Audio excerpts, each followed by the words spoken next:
power, and from these, honor for the leader and followers of the party. Box 3.16.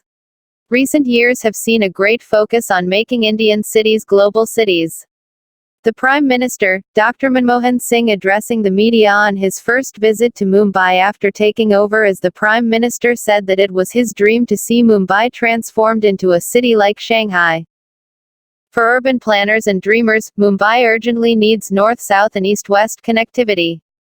Towards this, they argue for the need to construct an express ring freeway to circle the city such that a freeway can be accessed from any point in the city in less than 10 minutes. Quick entry and exit, and efficient traffic dispersal are seen as critical to the smooth functioning of the city. For the less privileged, the streets have a different role to play. They are more than freeways of connectivity. Streets, for good or bad, all too often become effectively bazaars, and melas combining the different purposes of pilgrimage, recreation, transportation, and economic exchange. As people blur the boundaries between public and private space by living on the street, buying and selling, eating, drinking tea, playing cricket, or even just standing, urban planners point to how these activities impeded traffic and cause congestion. In order to decongest, poor people are shifted to the outskirts. In the Vision Mumbai document prepared by the private consultancy from McKinsey, mass housing for the poor is being planned in the salt pan lands outside the city. What happens to their livelihood? The long quote below captures the voice of the poor. We are in fact human earth movers and tractors. We leveled the land first. We have contributed to the city. We carry your shit out of the city. I do not see citizens groups dredging sewers and digging roads. The city is not for the rich only. We need each other. I do not beg. I wash your clothes. Women can go to work because we are there to look after their children. The staff in Mantralay, the collectorate, the BMC, even the police live in slums. Because we are there, women can walk safely at night. Groups such as Bombay First talk about Mumbai, a world-class city. How can it be a world-class city without a place for its poor? For change in development in rural society. Indian society is primarily a rural society, though urbanization is growing. The majority of India's people live in rural areas, 67%, according to the 2001 census. They make their living from agriculture or related occupations. This means that agricultural land is the most important productive resource for a great many Indians. Land is also the most important form of property. But land is not just a means of production, nor just a form of property. Nor is agriculture just a form of livelihood. It is also a way of life. Many of our cultural practices and patterns can be traced to our agrarian backgrounds. You will recall from the earlier chapters how closely interrelated structural and S are. For example, most of the New Year festivals in different regions of India, such as Pongal in Tamil Nadu, Bihu in Assam, Baisakhi in Punjab, and Ugadi in Karnataka, to name just a few, actually celebrate the main harvest season and herald the beginning of a new agricultural season. Find out about other harvest festivals. There is a close connection between agriculture and culture. The nature and practice of agriculture varies greatly across the different regions of the country. These variations are reflected in the different regional cultures. One can say that both the culture and social structure in rural India are closely bound up with agricultural and the agrarian way of life. Agriculture is the single most important source of livelihood for the majority of the rural population.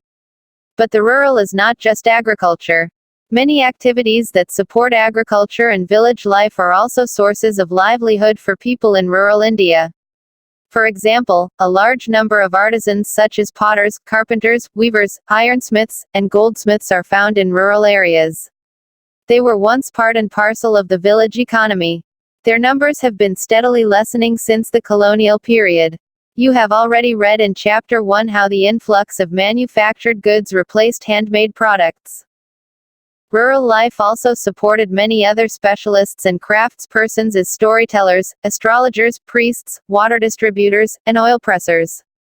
The diversity of occupations in rural India was reflected in the caste system, which in most regions included specialist and service castes such as washermen, potters, and goldsmiths. Some of these traditional occupations have declined, but increasing interconnection of the rural and urban economies have led to many diverse occupations. Many people living in rural areas are employed in, or have livelihoods based in, rural non-farm activities. For instance, there are rural residents employed in government services such as the postal and education departments, factory workers, or in the army, who earn their living through non-agricultural activities. 4.1 Agrarian structure, caste and class in rural India.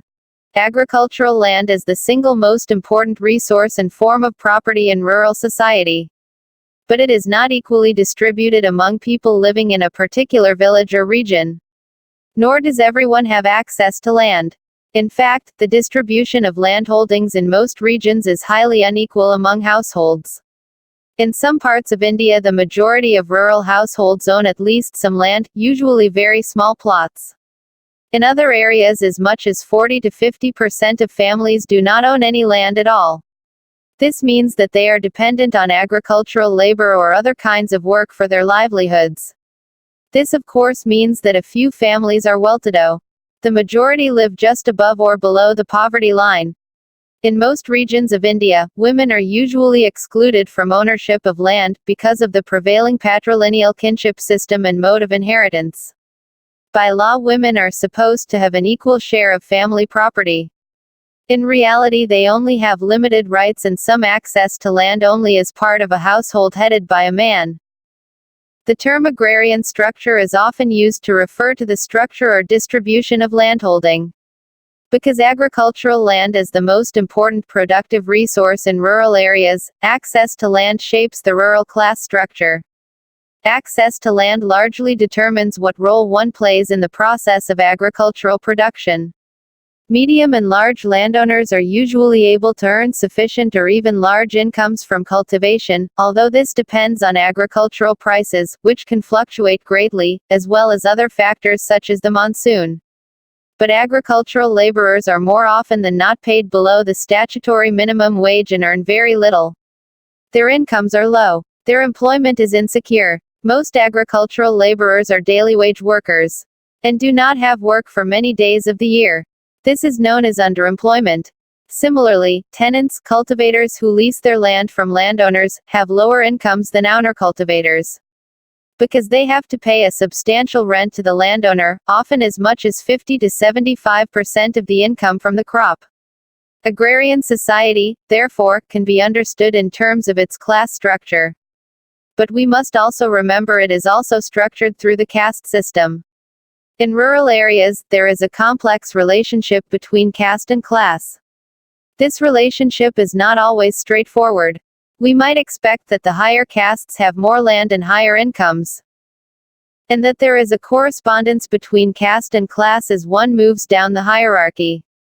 In many areas this is broadly true but not exactly. For instance, in most areas the highest caste, the Brahmins, are not major landowners, and so they fall outside the agrarian structure although they are a part of rural society. In most regions of India, the major landowning groups belong to castes that belong to the Shudra, or Kshatriya, Varnas. In each region, there are usually just one or two major landowning castes, who are also numerically very important. Such groups were termed by the sociologist M.N. Srinivas as dominant castes. In each region, the dominant caste is the most powerful group, economically and politically, and dominates local society. Examples of dominant landowning groups are the Jats and Rajputs of UP, the Vakalagas and Lingayats in Karnataka, Kamas and Reddis in Andhra Pradesh, and Jat Sikhs in Punjab. While dominant landowning groups are usually middle or high-ranked castes, most of the marginal farmers and landless belong to lower caste groups. In official classification they belong to the scheduled castes or tribes, SC, STs, or other backward classes, OBCs. In many regions of India, the former, untouchable, or Dalit castes were not allowed to own land and they provided most of the agricultural labor for the dominant landowning groups. This also created a labor force that allowed the landowners to cultivate the land intensively and get higher returns. The rough correspondence between caste and class means that typically the upper and middle castes also had the best access to land and resources, and hence to power and privilege. This had important implications for the rural economy and society. In most regions of the country, a proprietary caste group owns most of the resources and can command labor to work for them. Until recently, practices such as begar or free labor were prevalent in many parts of northern India. Members of low-ranked caste groups had to provide labor for a fixed number of days per year to the village zamindar or landlord. Similarly, lack of resources, and dependence on the landed class for economic, social, and political support meant that many of the working poor were tied to landowners in hereditary labor relationships. Bonded labor, such as the Halpati system in Gujarat Bremen, 1974, and the Jita system in Karnataka. Although such practices have been abolished legally, they continue to exist in many areas. In a village of northern Bihar, the majority of the landowners are Bhumihars, who are also the dominant caste. 4.2 The impact of land reforms. The colonial period. There are historical reasons why each region of India came to be dominated by just one or two major groups. But it is important to realize that this agrarian structure has changed enormously over time, from the pre-colonial to the colonial and after independence. While the same dominant castes were probably also cultivating castes in the pre-colonial period, they were not the direct owners of land. Instead, ruling groups such as the local kings or zamindars, landlords who were also politically powerful in their areas, and usually belonged to Kshatriya or other high castes, controlled the land. The peasants or cultivators who worked the land had to hand over a substantial portion of the produce to them. When the British colonized India, in many areas they ruled through these local zamindars. They also granted property rights to the zamindars. Under the British, the zamindars were given more control over land than they had before. Since the colonizers also imposed heavy land revenue, taxes, on agriculture, the zamindars extracted as much produce or money as they could out of the cultivators. One result of this zamindari system was that agricultural production stagnated or declined during much of the period of British rule. For peasants fled from oppressive landlords and frequent famines and wars decimated the population. Many districts of colonial India were administered through the zamindari system. In other areas that were under direct British rule had what was called the Rayatwari system of land settlement. Rayat means cultivator in Telugu. In this system, the actual cultivators, who were themselves often landlords and not cultivators, rather than the zamindars, were responsible for paying the tax. Because the colonial government dealt directly with the farmers or landlords, rather than through the overlords, the burden of taxation was less and cultivators had more incentive to invest in agriculture. As a result, these areas became relatively more productive and prosperous. This background about land revenue administration in colonial India, much of which you have learned in your history books, is important to keep in mind when studying the agrarian structure of present-day India. This is because it is through a series of changes starting in this period that the current structure evolved. Independent India. After India became independent, Nehru and his policy advisors embarked on a program of planned development that focused on agrarian reform as well as industrialization. The policy makers were responding to the dismal agricultural situation in India at that time. This was marked by low productivity, dependence on imported food grains, and the intense poverty of a large section of the rural population. They felt that a major reform in the agrarian structure, and especially in the landholding system and the distribution of land, was necessary if agriculture were to progress.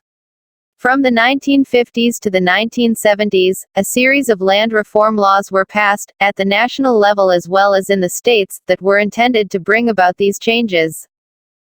The first important legislation was the abolition of the zamindari system, which removed the layer of intermediaries that stood between the cultivators and the state. Of all the land reform laws that were passed, this was probably the most effective, for in most areas it succeeded in taking away the superior rights of the zamindars over the land and weakening their economic and political power. This did not happen without a struggle, of course, but ultimately the effect was to strengthen the position of the actual landholders and cultivators at the local level. However, zamindari abolition did not wipe out landlordism or the tenancy or sharecropping systems, which continued in many areas. It only removed the top layer of landlords in the multi-layered agrarian structure. Among the other major land reform laws that were introduced were the Tenancy Abolition and Regulation Acts. They attempted either to outlaw tenancy altogether or to regulate rents to give some security to the tenants. In most of the states, these laws were never implemented very effectively. In West Bengal and Kerala, there was a radical restructuring of the agrarian structure that gave land rights to the tenants. The third major category of land reform laws were the Land Ceiling Acts. These laws imposed an upper limit on the amount of land that can be owned by a particular family. The ceiling varies from region to region, depending on the kind of land, its productivity, and other such factors. Very productive land has a low ceiling while unproductive dry land has a higher ceiling limit. According to these acts, the state is supposed to identify and take possession of surplus land, above the ceiling limit, held by each household, and redistribute it to landless families and households in other specified categories, such as SCs and STs. But in most of the states these acts proved to be toothless. There were many loopholes and other strategies through which most landowners were able to escape from having their surplus land taken over by the state. While some very large estates were broken up, in most cases landowners managed to divide the land among relatives and others, including servants, in so-called benami transfers, which allowed them to keep control over the land, in fact if not in name. In some places, some rich farmers actually divorced their wives but continued to live with them, in order to avoid the provisions of the Land Ceiling Act, which allowed a separate share for unmarried women but not for wives. The agrarian structure varies greatly across India, and the progress of land reforms has also been uneven across the states. On the whole, however, it can be said that the agrarian structure, although it has changed substantially from colonial times to the present, remains highly unequal. This structure puts constraints on agricultural productivity. Land reforms are necessary not only to boost agricultural growth but also to eradicate poverty in rural areas and bring about social justice. 4.3 The Green Revolution and its social consequences. We saw that land reforms have had only a limited impact on rural society and the agrarian structure in most regions. In contrast, the Green Revolution of the 1960s and 1970s brought about significant changes in the areas where it took place. The Green Revolution, as you know, was a government program of agricultural modernization. It was largely funded by international agencies that was based on providing high-yielding variety, HYV, or hybrid seeds along with pesticides, fertilizers, and other inputs, to farmers. Green Revolution programs were introduced only in areas that had assured irrigation, because sufficient water was necessary for the new seeds and methods of cultivation. It was also targeted mainly at the wheat and rice growing areas. As a result, only certain regions such as the Punjab, western UP, coastal Andhra Pradesh, and parts of Tamil Nadu received the first wave of the Green Revolution package. The rapid social and economic transformations that were seen in these areas stimulated a spate of studies by social scientists, and vigorous debates about the impact of the Green Revolution. Agricultural productivity increased sharply because of the new technology. India was able to become self-sufficient in food grain production for the first time in decades. The Green Revolution has been considered a major achievement of the government and of the scientists who contributed to the effort. However, there were certain negative social effects that were pointed out by sociologists who studied the Green Revolution areas, as well as adverse environmental impacts. In most of the Green Revolution areas, it was primarily the medium and large farmers who were able to benefit from the new technology. This was because inputs were expensive, and small and marginal farmers could not afford to spend as much as large farmers to purchase these inputs. When agriculturists produce primarily for themselves and are unable to produce for the market, it is known as subsistence agriculture, and they are usually termed peasants. Agriculturists or farmers are those who are able to produce surplus, over and above the needs of the family, and so are linked to the market. It was the farmers who were able to produce a surplus for the market who were able to reap the most benefits from the Green Revolution and from the commercialization of agriculture that followed. Thus, in the first phase of the Green Revolution, in the 1960s and 1970s, the introduction of new technology seemed to be increasing inequalities in rural society. Green Revolution crops were highly profitable, mainly because they yielded more produce. Well-to-do farmers who had access to land, capital, technology, and know-how, and those who could invest in the new seeds and fertilizers, could increase their production and earn more money. However, in many cases it led to the displacement of tenant cultivators. For landowners began to take back land from their tenants and cultivate it directly because cultivation was becoming more profitable. This made the rich farmers better off, and worsened the condition of the landless and marginal holders. In addition, the introduction of machinery such as tillers, tractors, threshers, and harvesters, in areas such as Punjab and parts of Madhya Pradesh, led to the displacement of the service caste groups who used to carry out these agriculture-related activities.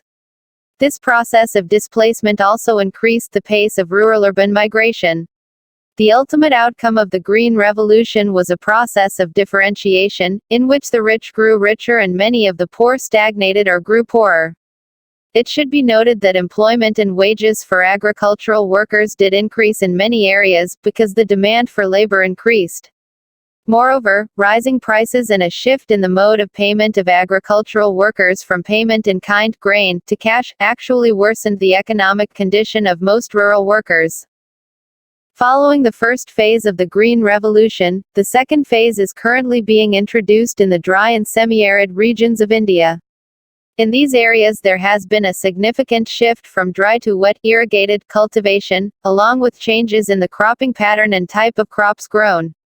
Increasing commercialization and dependence on the market in these areas, for instance, where cotton cultivation has been promoted, has increased rather than reduced livelihood insecurity, as farmers who once grew food for consumption now depend on the market for the incomes. In market-oriented cultivation, especially where a single crop is grown, a fall in prices or a bad crop can spell financial ruin for farmers. In most of the Green Revolution areas, farmers have switched from a multicrop system, which allowed them to spread risks, to a monocrop regime, which means that there is nothing to fall back on in case of crop failure. Another negative outcome of the Green Revolution strategy was the worsening of regional inequalities. The areas that underwent this technological transformation became more developed while other areas stagnated. For instance, the Green Revolution was promoted more in the western and southern parts of the country, and in Punjab, Haryana, and western UP, than in the eastern parts of the country. DOS, 1999. As a result, we find agriculture in states such as Bihar and in eastern UP, and in dry regions such as Telangana, to be relatively undeveloped. These are also the regions that continue to have an entrenched feudal, agrarian structure, in which the landed castes and landlords maintain power over the lower castes, landless workers and small cultivators. The sharp caste and class inequalities, together with exploitative labor relations, in these regions has given rise to various kinds of violence, including intercaste violence, in recent years. Often it is thought that imparting knowledge of scientific farming methods will improve the conditions of Indian farmers. We should remember that Indian farmers have been cultivating the land for centuries, much before the advent of the Green Revolution. They have very deep and extensive traditional knowledge about the land they till and the crops they sow. Much of this knowledge, like the many traditional varieties of seeds that were developed over the centuries by farmers, is being lost as hybrid, high-yielding, and genetically modified varieties of seeds are being promoted as more productive and scientific. Gupta 1998, Basavi 1999b. In view of the negative environmental and social impact of modern methods of cultivation that has been observed, a number of scientists as well as farmers' movements now suggest a return to traditional, more organic seeds and methods of cultivation. Many rural people themselves believe that hybrid varieties are less healthy than the traditional ones. 4.4 Transformations in rural society after independence. Several profound transformations in the nature of social relations in rural areas took place in the post-independence period, especially in those regions that underwent the Green Revolution. These included, number one, an increase in the use of agricultural labor as cultivation became more intensive. Number one, a shift from payment in kind grain to payment in cash. Number one, a loosening of traditional bonds or hereditary relationships between farmers or landowners and agricultural workers, known as bonded labor. Number one, and the rise of a class of free, wage laborers.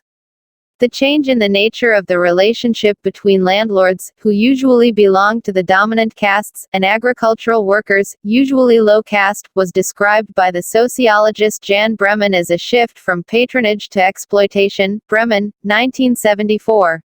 Such changes took place in many areas where agriculture was becoming more commercialized, that is, where crops were being grown primarily for sale in the market. The transformation in labor relations is regarded by some scholars as indicative of a transition to capitalist agriculture. Because the capitalist mode of production is based on the separation of the workers from the means of production, in this case, land, and the use of free, wage labor. In general, it is true that farmers in the more developed regions were becoming more oriented to the market. As cultivation became more commercialized, these rural areas were also becoming integrated into the wider economy. This process increased the flow of money into villages and expanding opportunities for business and employment. But we should remember that this process of transformation in the rural economy in fact began during the colonial period. In many regions in the 19th century, large tracts of land in Maharashtra were given over to cotton cultivation, and cotton farmers became directly linked to the world market. However, the pace and spread of change rapidly increased after independence, as the government promoted modern methods of cultivation and attempted to modernize the rural economy through other strategies. The state invested in the development of rural infrastructure, such as irrigation facilities, roads, and electricity, and on the provision of agricultural inputs, including credit through banks and cooperatives. The overall outcome of these efforts at rural development was not only to transform the rural economy and agriculture, but also the agrarian structure and rural society itself.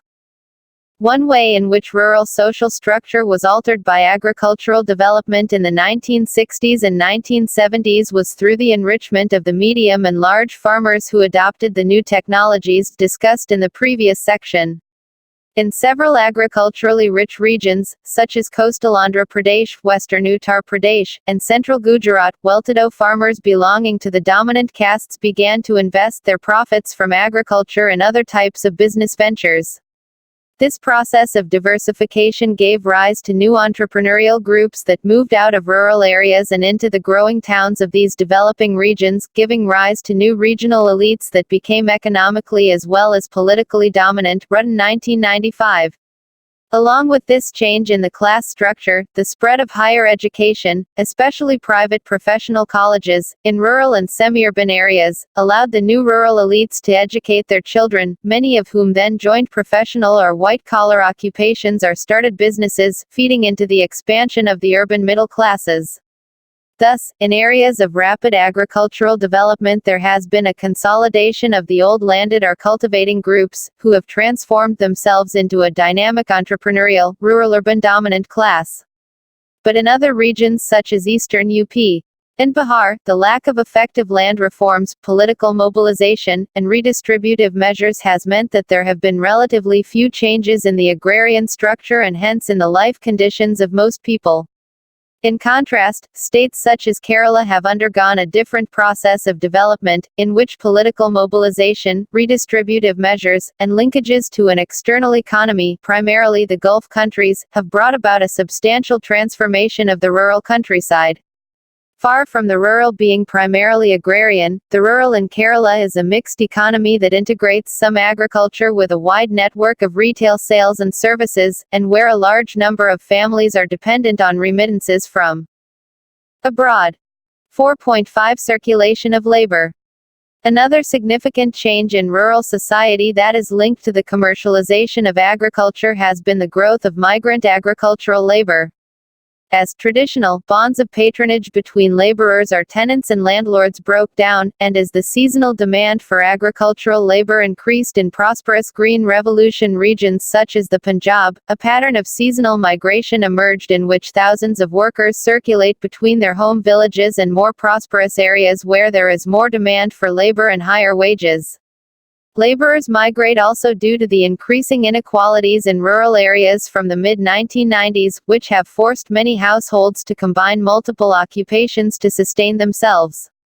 As a livelihood strategy, men migrate out periodically in search of work and better wages, while women and children are often left behind in their villages with elderly grandparents. Migrant workers come mainly from drought-prone and less productive regions, and they go to work for part of the year on farms in the Punjab and Haryana, or on brick kilns in UP, or construction sites in cities such as New Delhi or Bangalore. These migrant workers have been termed footloose labor by Jan Bremen, but this does not imply freedom. Bremen's 1985 study shows, to the contrary, that landless workers do not have many rights. For instance, they are usually not paid the minimum wage. It should be noted here that wealthy farmers often prefer to employ migrant workers for harvesting and other such intensive operations, rather than the local working class, because migrants are more easily exploited and can be paid lower wages. This preference has produced a peculiar pattern in some areas where the local landless laborers move out of the home villages in search of work during the peak agricultural seasons, while migrant workers are brought in from other areas to work on the local farms. This pattern is found especially in sugarcane growing areas. Migration and lack of job security create very poor working and living conditions for these workers. The large-scale circulation of labor has had several significant effects on rural society, in both the receiving and the supplying regions. For instance, in poor areas where male family members spend much of the year working outside of their villages, cultivation has become primarily a female task. Women are also emerging as the main source of agricultural labor, leading to the feminization of agricultural labor force. The insecurity of women is greater because they earn lower wages than men for similar work. Until recently, women were hardly visible in official statistics as earners and workers. While women toil on the land as landless laborers and as cultivators, the prevailing patrilineal kinship system, and other cultural practices that privilege male rights, largely exclude women from land ownership. 4.6 Globalization, Liberalization, and Rural Society.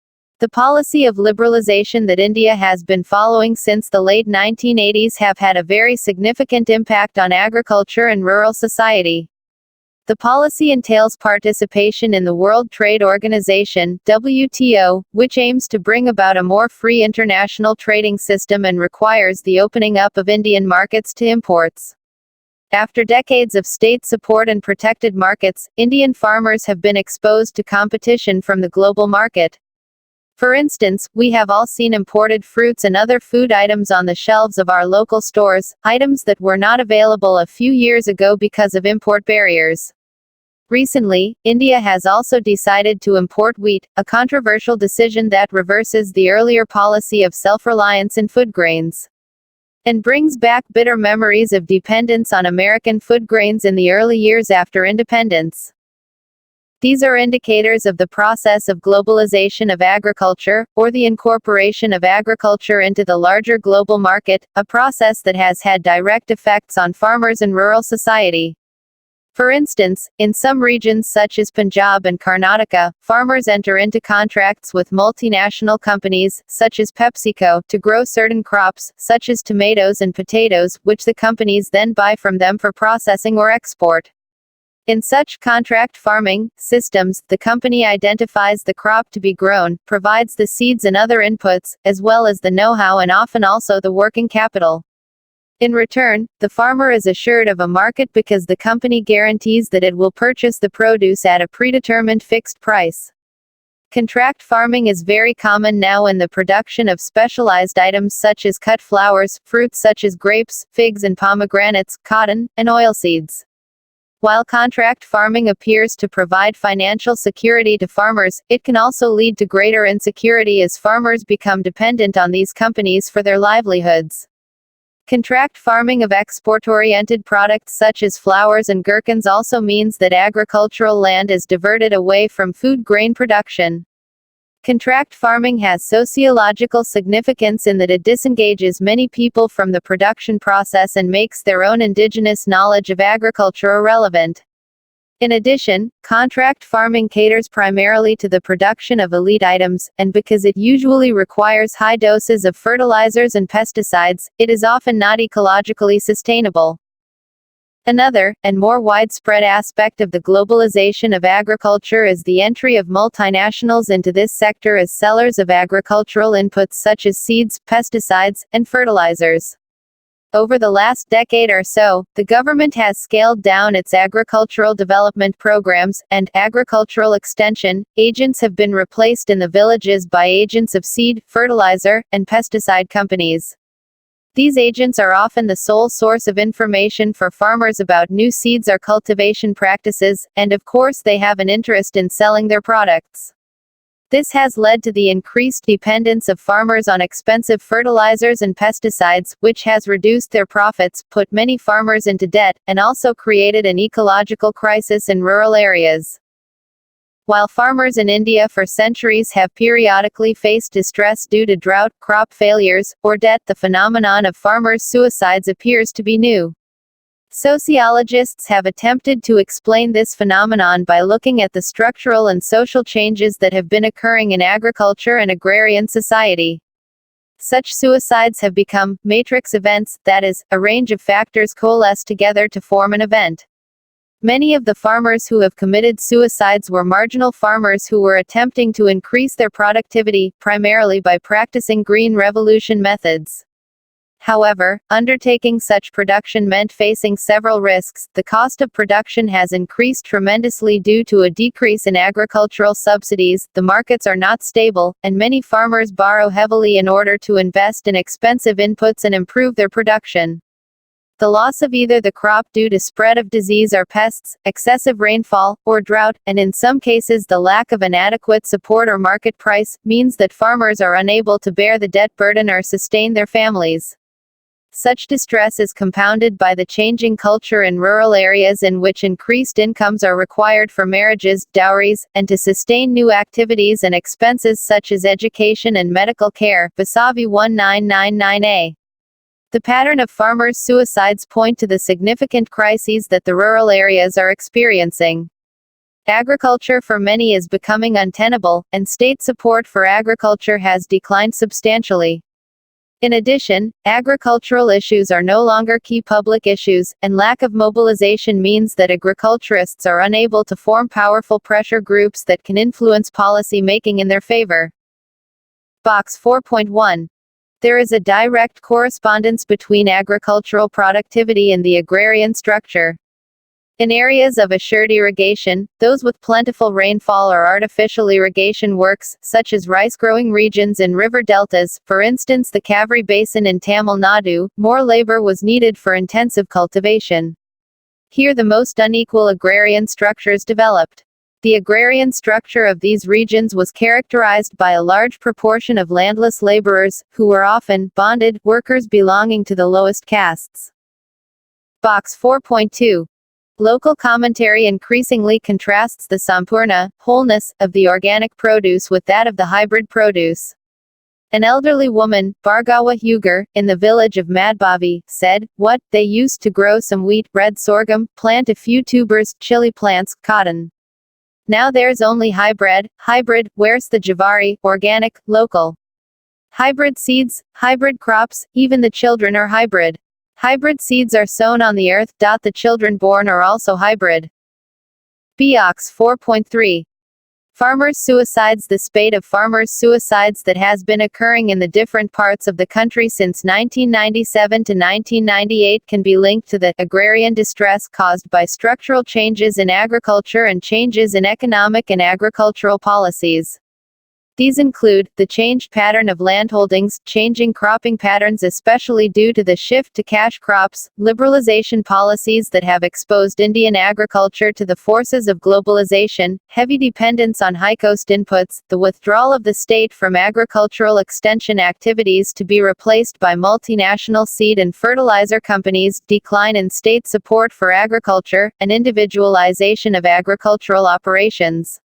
According to official statistics, there have been 8,900 suicides by farmers between 2001 and 2006 in Andhra Pradesh, Karnataka, Kerala and Maharashtra, Surrey 2006, 1523.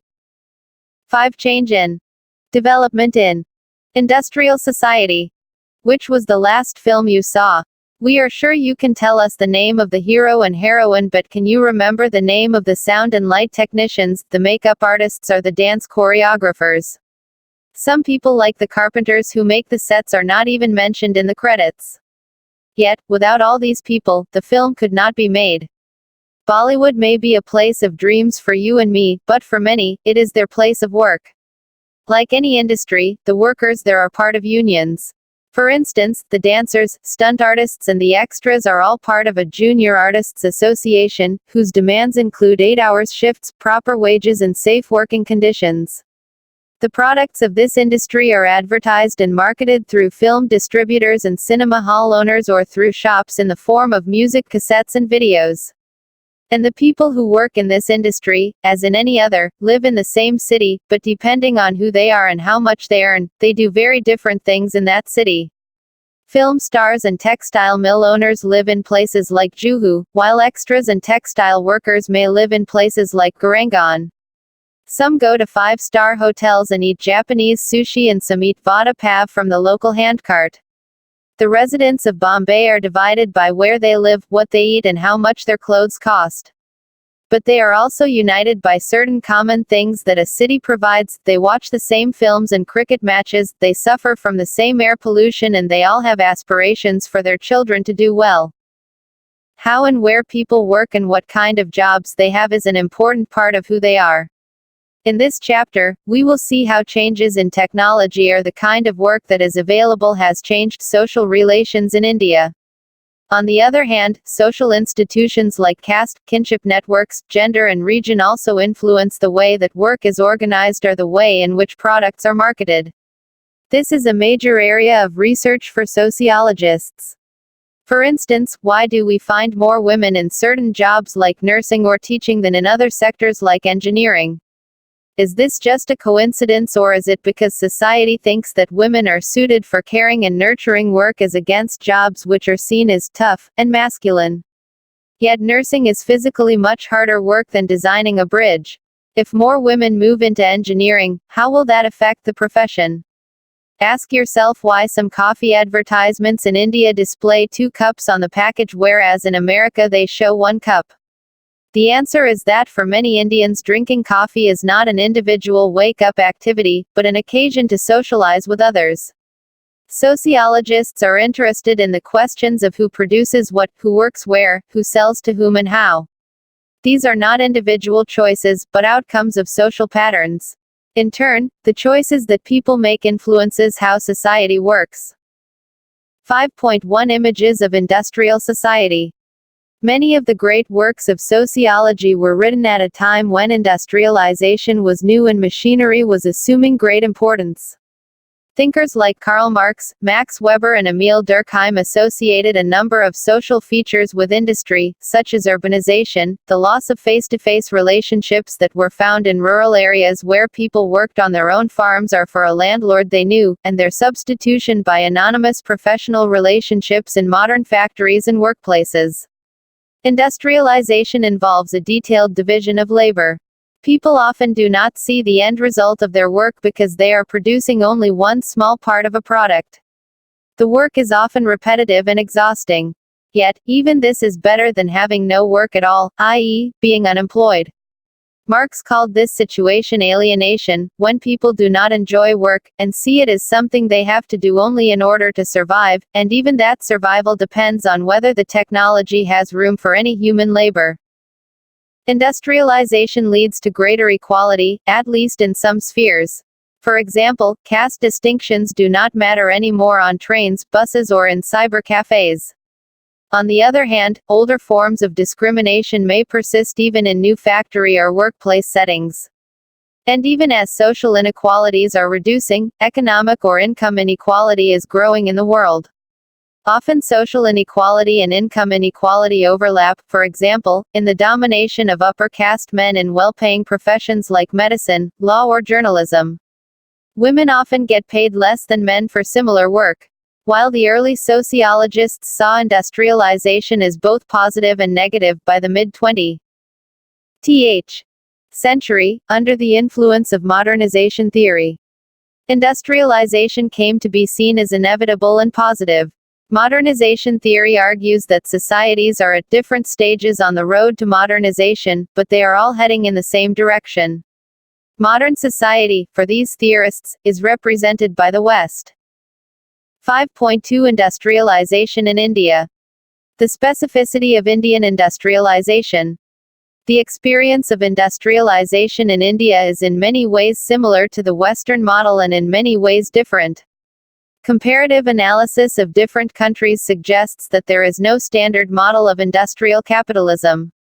Let us start with one point of difference, relating to what kind of work people are doing. In developed countries, the majority of people are in the services sector, followed by industry, and less than 10% are in agriculture, ILO figures. In India, in 1999 to 2000, nearly 60% were employed in the primary sector, agriculture and mining, 17% in the secondary sector, manufacturing, construction and utilities, and 23% in the tertiary sector, trade, transport, financial services, etc.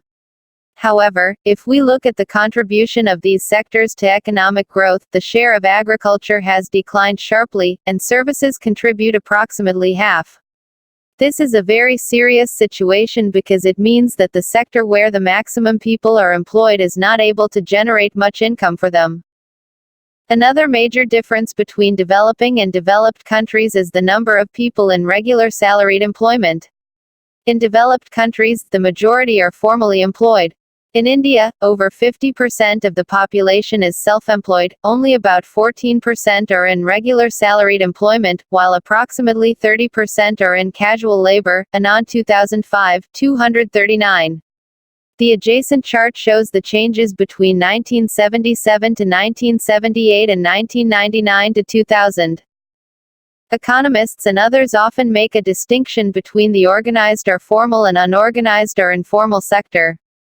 There is a debate over how to define these sectors. According to one definition, the organized sector consists of all units employing 10 or more people throughout the year. These have to be registered with the government to ensure that their employees get proper salaries or wages, pension, and other benefits. In India, over 90% of the work, whether it is in agriculture, industry, or services, is in the unorganized or informal sector.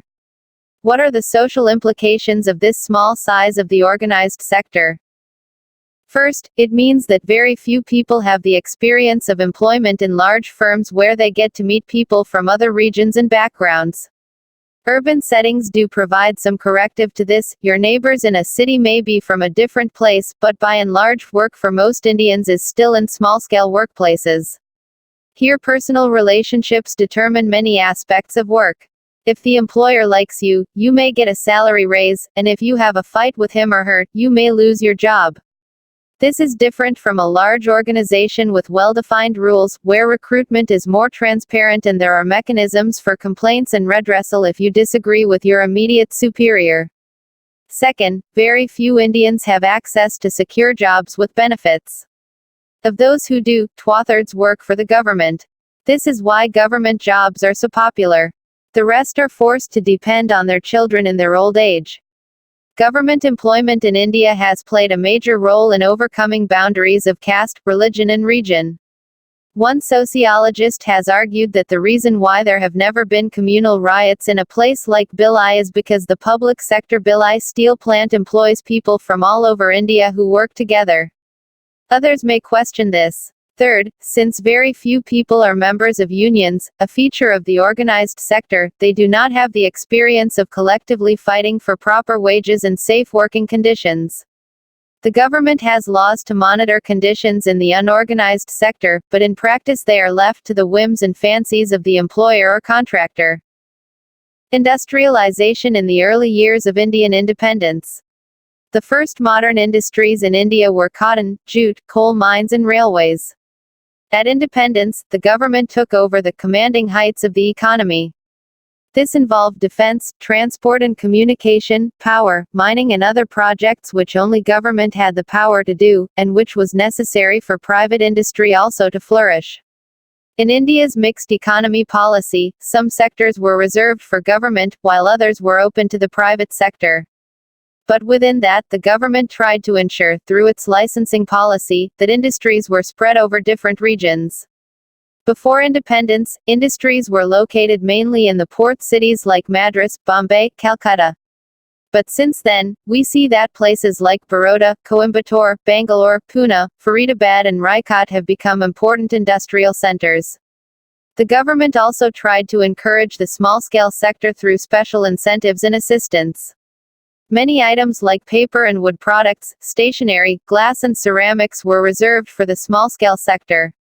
In 1991, large-scale industry employed only 28% of the total workforce engaged in manufacture, while the small-scale and traditional industry employed 72%. Roy 2001, 11. Globalization, liberalization and change in Indian industry. Since the 1990s, however, the government has followed a policy of liberalization. Private companies, especially foreign firms, are encouraged to invest in sectors earlier reserved for the government, including telecom, civil aviation, power etc. Licenses are no longer required to open industries. Foreign products are now easily available in Indian shops. As a result of liberalization, many Indian companies have been bought over by multinationals. At the same time, some Indian companies are becoming multinational companies. An instance of the first is when Parle Drinks was bought by Coca-Cola. Parle's annual turnover was Rs. 250 crores, while Coca-Cola's advertising budget alone was Rs. 400 crores. This level of advertising has naturally increased the consumption of Coke across India, replacing many traditional drinks. The next major area of liberalization may be in retail. Do you think that Indians will prefer to shop in departmental stores, or will they go out of business? The government is trying to sell its share in several public sector companies, a process which is known as disinvestment. Many government workers are scared that after disinvestment, they will lose their jobs. In Modern Foods, which was set up by the government to make healthy bread available at cheap prices, and which was the first company to be privatized, 60% of the workers were forced to retire in the first 5 years. Let us see how this fits in with worldwide trends. More and more companies are reducing the number of permanent employees and outsourcing their work to smaller companies or even to homes. For multinational companies, this outsourcing is done across the globe, with developing countries like India providing cheap labor. Because small companies have to compete for orders from the big companies, they keep wages low, and working conditions are often poor. It is more difficult for trade unions to organize in smaller firms. Almost all companies, even government ones, now practice some form of outsourcing and contracting. But the trend is especially visible in the private sector. To summarize, India is still largely an agricultural country. The service sector, shops, banks, the IT industry, hotels and other services are employing more people, and the urban middle class is growing, along with urban middle class values like those we see in television serials and films. But we also see that very few people in India have access to secure jobs, with even the small number in regular salaried employment becoming more insecure due to the rise in contract labor. So far, employment by the government was a major avenue for increasing the well-being of the population, but now even that is coming down. Some economists debate this, but liberalization and privatization worldwide appear to be associated with rising income inequality. You will be reading more about this in the next chapter on globalization. At the same time as secure employment in large industry is declining, the government is embarking on a policy of land acquisition for industry. These industries do not necessarily provide employment to the people of the surrounding areas, but they cause major pollution. Many farmers, especially Adivasis, who constitute approximately 40% of those displaced, are protesting at the low rates of compensation and the fact that they will be forced to become casual labor living and working on the footpaths of India's big cities. You will recall the discussion on competing interests in Chapter 3. In the following sections, we will look at how people find work, what they actually do in their workplaces, and what kind of working conditions they face. 5.3 How people find jobs. If you open the Times of India on a Wednesday morning, you will find a section called Times Ascent.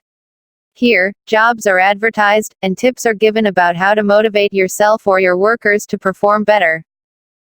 Box 5.2 on the next page shows an example of a public sector job. The person will get benefits like house rent allowance, HRA. The qualifications required for the job are specified in great detail.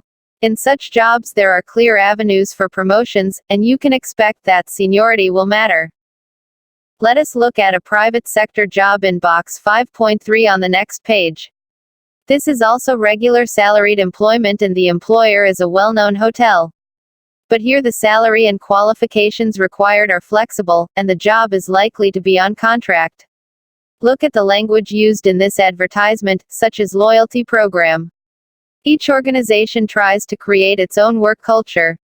But only a small percentage of people get jobs through advertisements or through the employment exchange.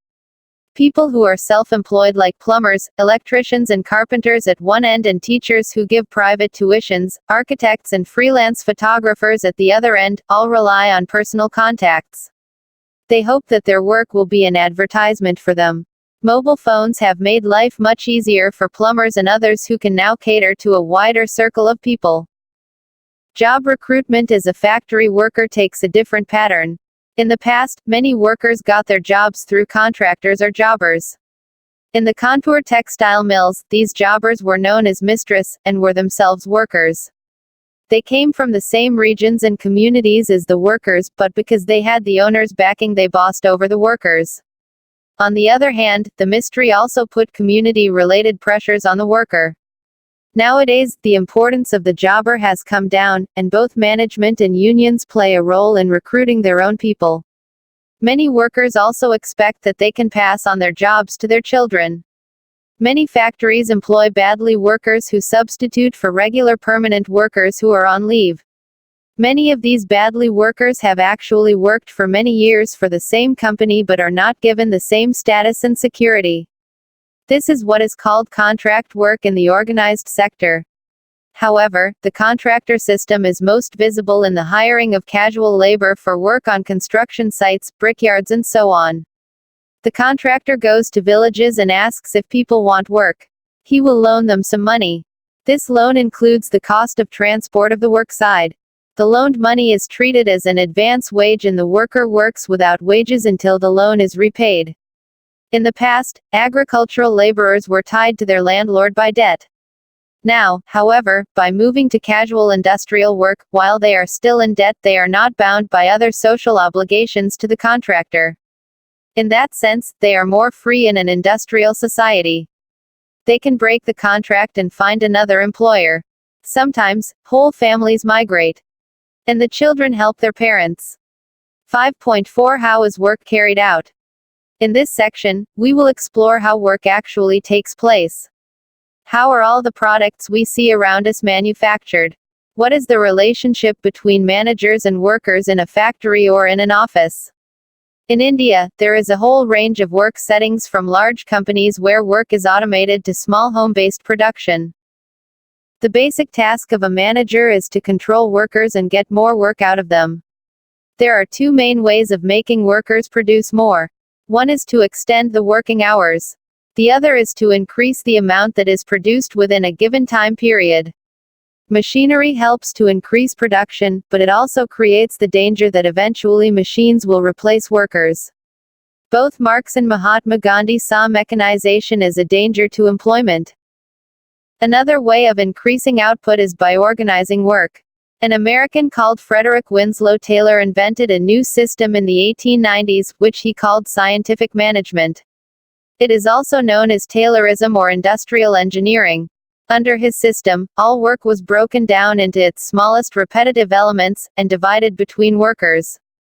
Workers were timed with the help of stopwatches and had to fulfill a certain target every day. Production was further speeded up by the introduction of the assembly line. Each worker sat along a conveyor belt and assembled only one part of the final product.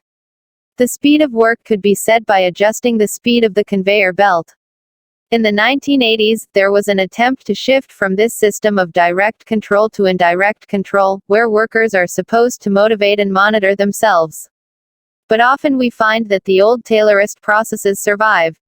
Workers in textile mills, which is one of the oldest industries in India, often described themselves as extensions of the machine. Ramcharan, a weaver who had worked in the Kanpur cotton mills since the 1940s, said, "You need energy. The eyes move, the neck, the legs and the hands, each part moves. Weaving is done under a continuous gaze. One cannot go anywhere, the focus must be on the machine. When 4 machines run, all 4 must move together, they must not stop. The more mechanized an industry gets, the fewer people are employed, but they too have to work at the pace of the machine. In Maruti Udyog Limited, 2 cars roll off the assembly line every minute. Workers get only 45 minutes rest in the entire day, 2 tea breaks of 7.5 minutes each and 1 lunch break of half an hour. Most of them are exhausted by the age of 40 and take voluntary retirement. While production has gone up, the number of permanent jobs in the factory has gone down. The firm has outsourced all services like cleaning and security, as well as the manufacture of parts. The parts suppliers are located around the factory and send the parts every 2 hours or just in time. Outsourcing and just-in-time keeps costs low for the company, but the workers are very tense, because if the supplies fail to arrive, their production targets get delayed, and when they do arrive they have to run to keep up. No wonder they get exhausted. Now let us look at the services sector. Software professionals are middle class and well educated. Their work is supposed to be self-motivated and creative. But, as we see from the box, their work is also subject to Taylorist labor processes.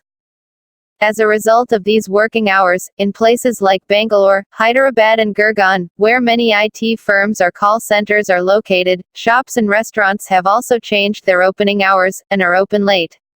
If both husband and wife work, then children have to be put in creches. The joint family, which was supposed to have disappeared with industrialization, seems to have re-emerged, as grandparents are roped in to help with children. One important debate in sociology is whether industrialization and the shift to services and knowledge-based work like IT leads to greater skills in society. We often hear the phrase, knowledge economy, to describe the growth of IT in India. But how do you compare the skills of a farmer who knows how to grow many hundreds of crops relying on his or her understanding of the weather, the soil and the seeds, with the knowledge of a software professional? Both are skilled but in different ways. The famous sociologist Harry Braverman argues that the use of machinery actually de-skills workers. For example, whereas earlier architects and engineers had to be skilled draftsmen, now the computer does a lot of the work for them. 5.5 Working conditions. We all want power, a solid house, clothes and other goods, but we should remember that these come to us because someone is working to produce them, often in very bad conditions. The government has passed a number of laws to regulate working conditions. Let us look at mining, where a number of people are employed. Coal mines alone employ 5.5 lakh workers. The Mines Act 1952 specifies the maximum number of hours a person can be made to work in a week, the need to pay overtime for any extra hours worked, and safety rules. These rules may be followed in the big companies, but not in smaller mines and quarries. Moreover, subcontracting is widespread. Many contractors do not maintain proper registers of workers, thus avoiding any responsibility for accidents and benefits. After mining has finished in an area, the company is supposed to cover up the open holes and restore the area to its earlier condition. But they do not do this. Workers in underground mines face very dangerous conditions, due to flooding, fire, the collapse of roofs and sides, the emission of gases and ventilation failures. Many workers develop breathing problems and diseases like tuberculosis and silicosis. Those working in overground mines have to work in both hot sun and rain, and face injuries due to mine blasting, falling objects, etc. The rate of mining accidents in India is very high compared to other countries. In many industries, the workers are migrants. The fish processing plants along the coastline employ mostly single young women from Tamil Nadu, Karnataka and Kerala. 10-12 of them are housed in small rooms, and sometimes one shift has to make way for another. Young women are seen as submissive workers. Many men also migrate singly, either unmarried or leaving their families in the village. In 1992, 85% of the 2 lakh Oriya migrants in NCERT were single. These migrants have little time to socialize, and whatever little time and money they can spend is with other migrant workers. From a nation of interfering joint families, the nature of work in a globalized economy is taking people in the direction of loneliness and vulnerability. Yet for many young women, it also represents some independence and economic autonomy. 5.6 Home-based work. Home-based work is an important part of the economy.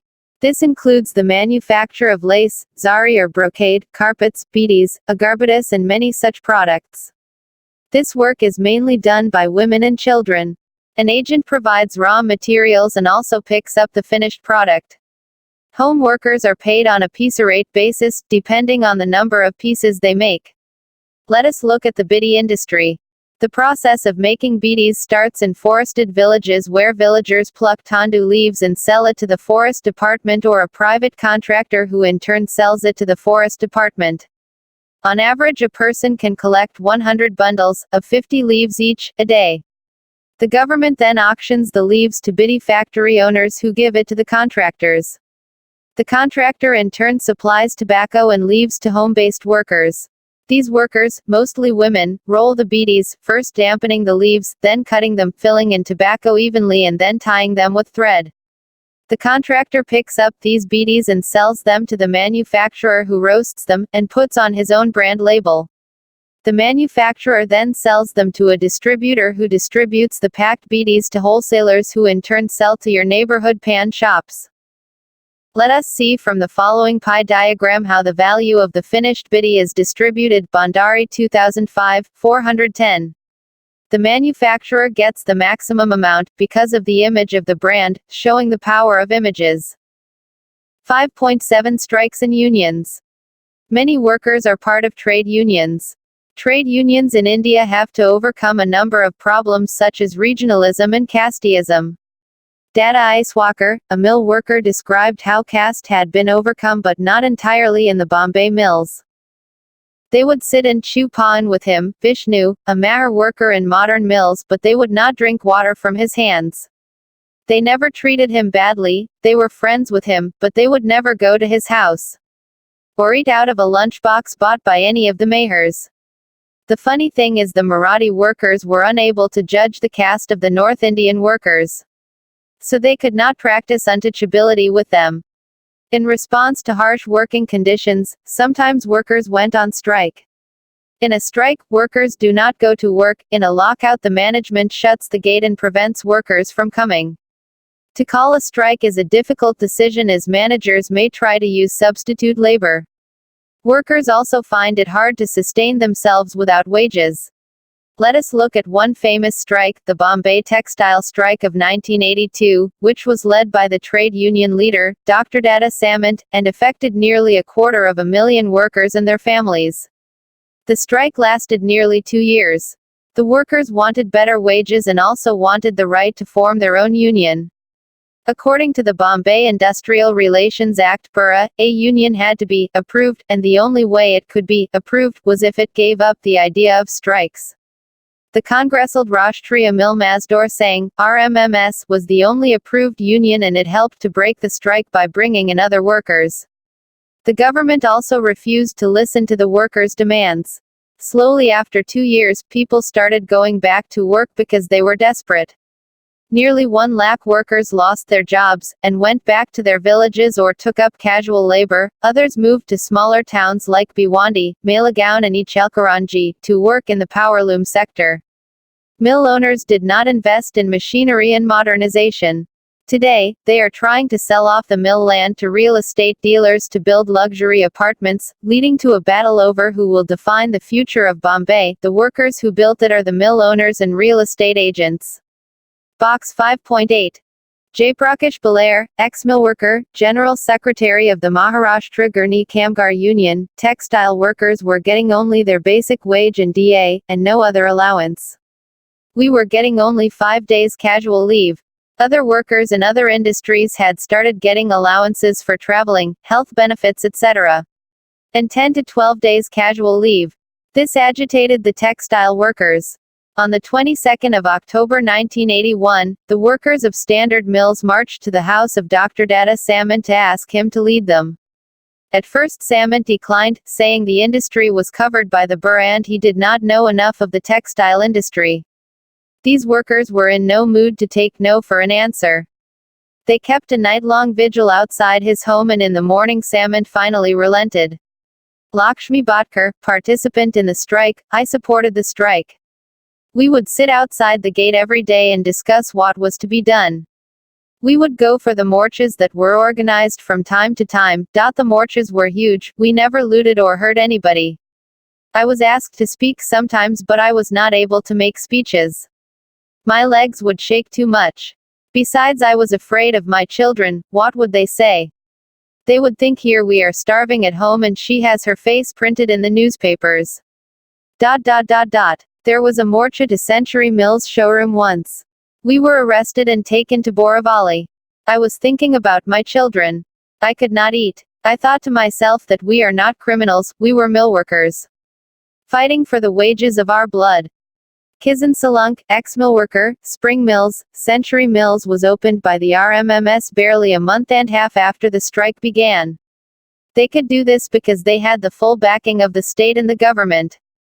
They brought outsiders into the mill and they kept them inside without letting them out at all. Bansal, Chief Minister of Maharashtra then, offered a 30 rupee raise. Data Samant called a meeting to discuss this. All the leading activists were there. We said, no, we do not want this.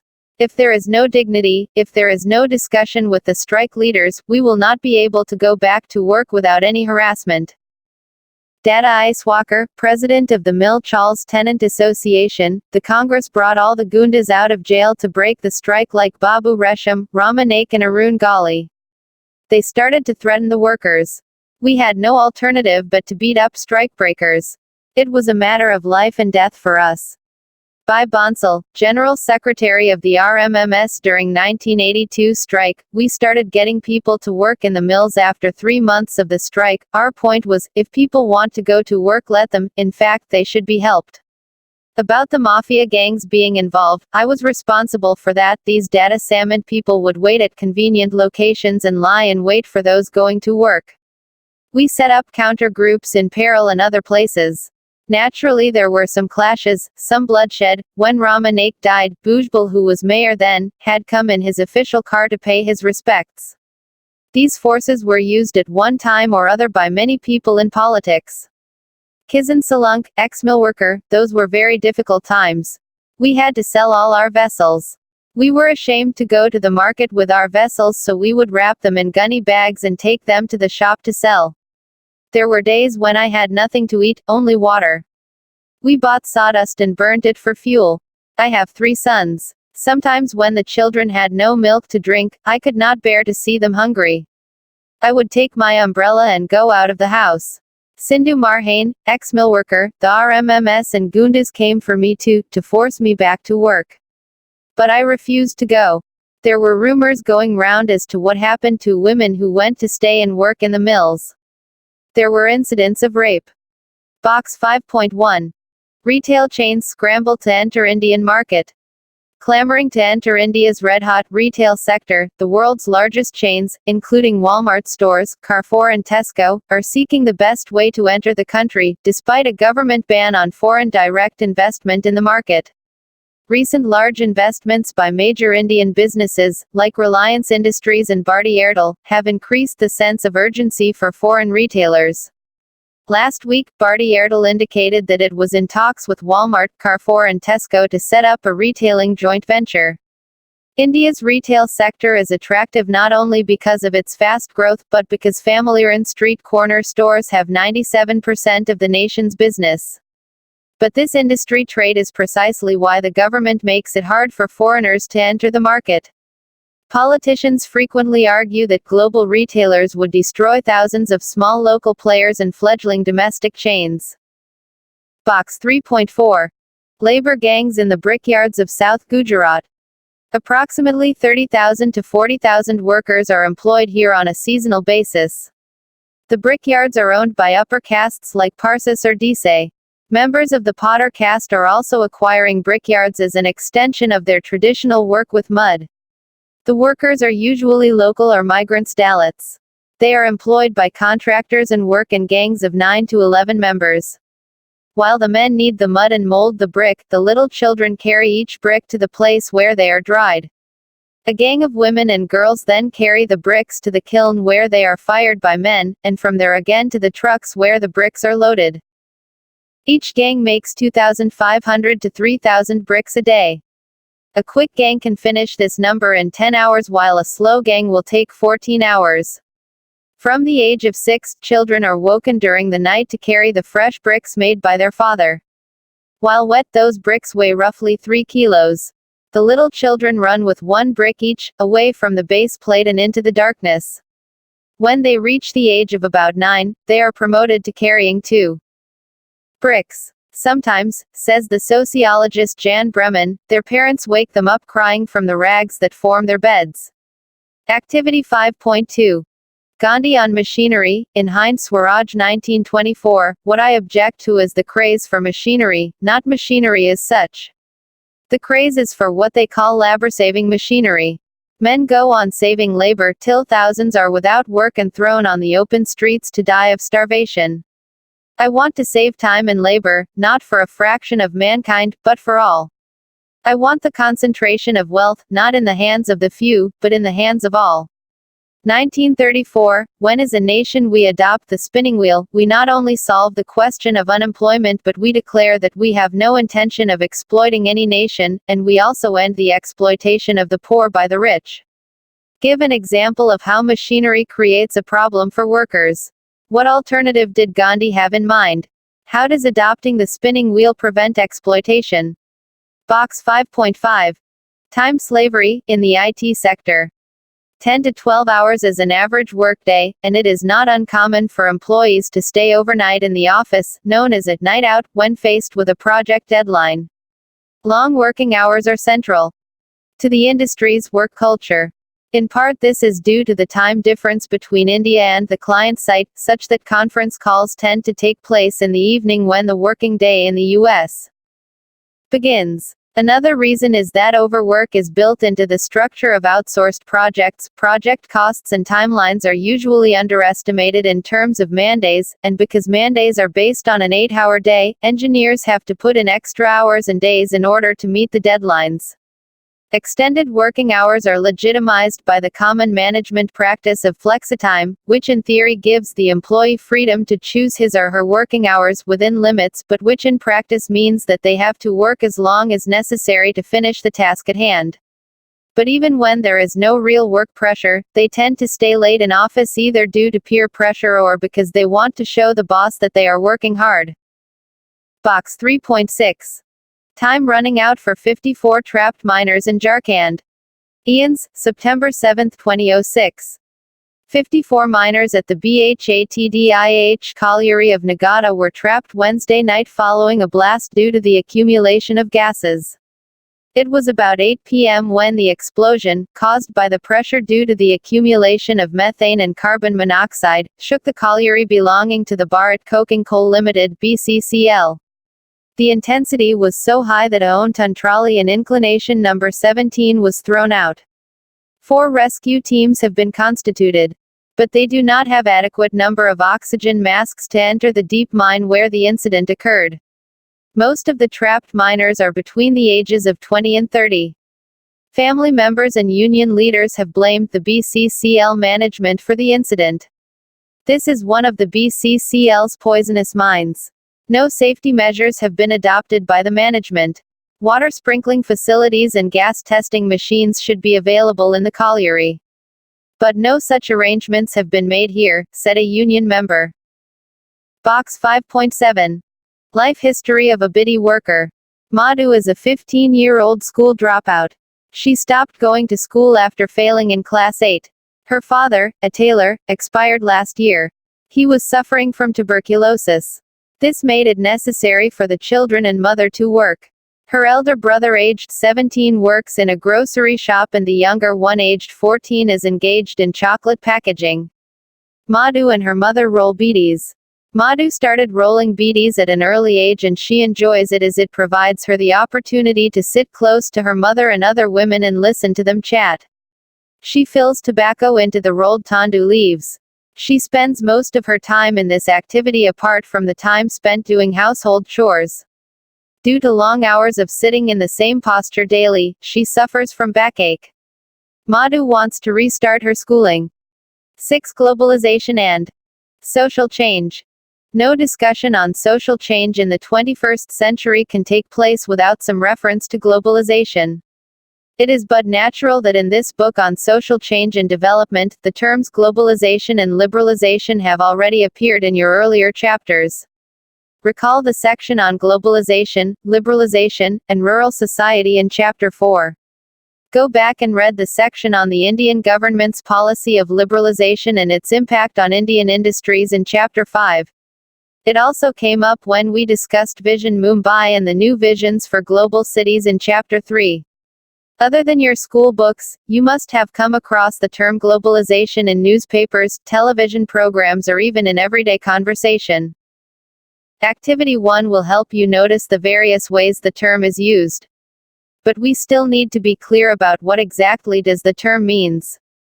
In this chapter we seek to understand the meaning of globalization, its different dimensions and their social consequences.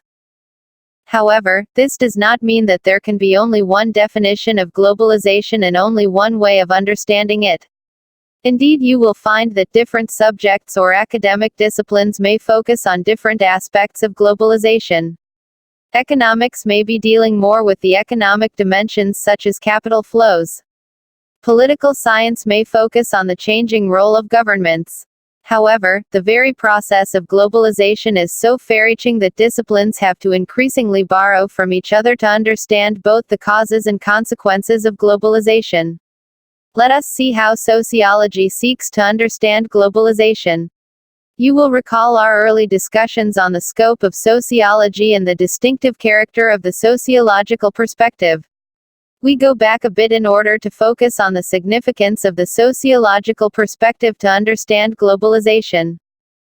The scope of sociological study is extremely wide. It can focus its analysis of interactions between individuals such as that of a shopkeeper with a customer, between teachers and students, between two friends or family members.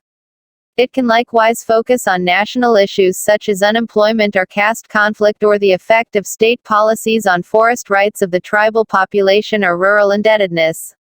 Or examine global social processes such as the impact of new flexible labor regulations on the working class, or that of the electronic media on the young, or the entry of foreign universities on the education system of the country. What defines the discipline of sociology is therefore not just what it studies, i.e., family or trade unions or villages, but how it studies a chosen field. You read the above paragraph carefully. You will realize that since sociology is not defined by what it studies but how it studies, it would be not quite right to state that sociology only studies the social or cultural consequences of globalization.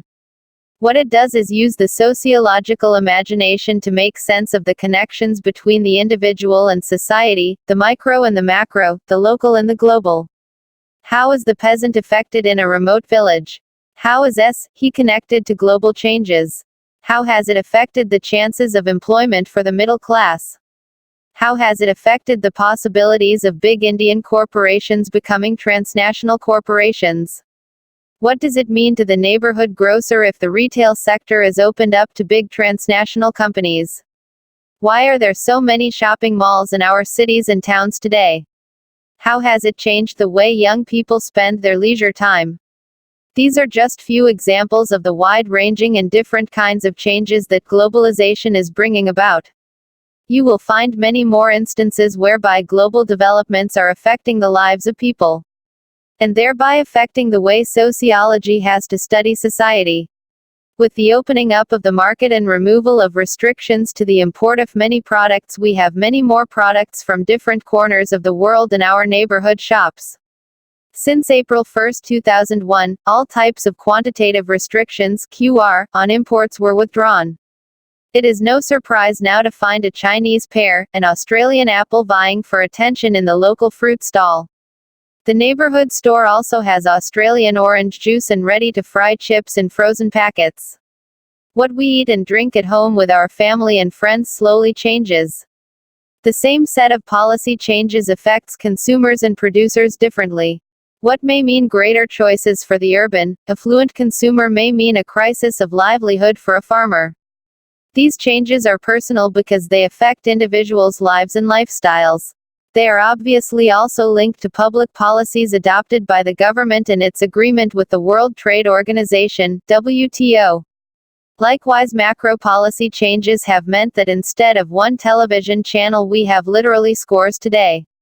The dramatic changes in the media are perhaps the most visible effect of globalization. We will be discussing this in greater detail in the next chapter. These are just few random examples, but they may help you to appreciate the close interconnection that exists between your personal lives and the apparently remote policies of globalization. As mentioned earlier, the sociological imagination enables to make this connection between the micro and the macro, between the personal and public. Sociology has been often defined as the discipline that studies society. You would remember from your discussions in Book 1, Class 11 that the boundaries of society are not easy to draw. A study of a village not only meant study of different social groups and their societies but would also have to take into account the ways the village society was linked to the outside world. This linkage is more valid today than ever before. The sociologist or social anthropologist cannot study society as though it was an isolated entity. The compression of space and time has changed this. Sociologists have to study villages, families, movements, child-rearing practices, work and leisure, bureaucratic organizations or castes, taking this global interconnection into account.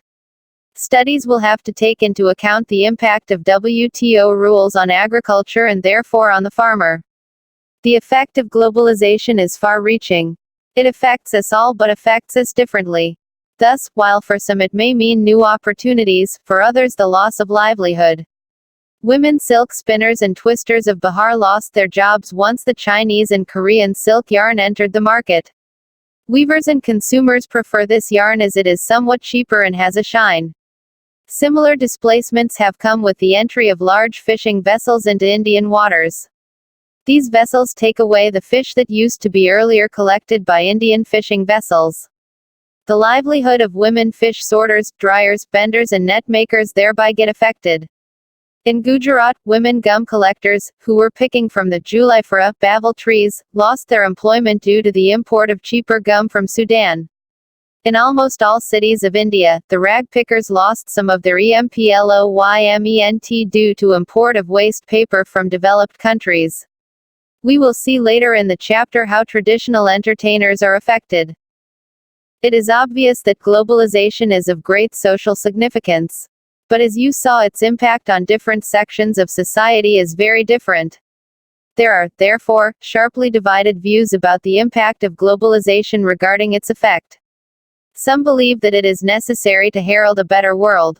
Others fear that the impact of globalization on different sections of people is vastly different. They argue that while many in the more privileged section may benefit, the condition of a large section of the already excluded population worsens.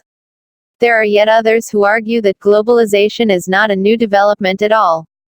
In the next two sections we look at these issues. We find out a bit more about the kind of global interconnections that India had in the past. We also examine whether indeed globalization has some distinctive features, and if so, what is it? 6.1 Are global interconnections new to world and to India? If globalization is about global interconnections, we can ask whether this is really a new phenomenon. Was India or the different parts of the world not interacting with each other in earlier times? The early years. India was not isolated from the world even 2,000 years ago. We have read in our history textbooks about the famous Silk Route, which centuries ago connected India to the great civilizations, which existed in China, Persia, Egypt and Rome. We also know that throughout India's long past, people from different parts came here, sometimes as traders, sometimes as conquerors, sometimes as migrants in search of new lands, and settled down here. In remote Indian villages, often people recall a time when their ancestors lived elsewhere, from where they came, and settled down where they now live. Global interactions or even a global outlook are thus not novel developments unique to the modern period or unique to modern India. Colonialism and the global connection. We began our story of social and development in modern India from the colonial period.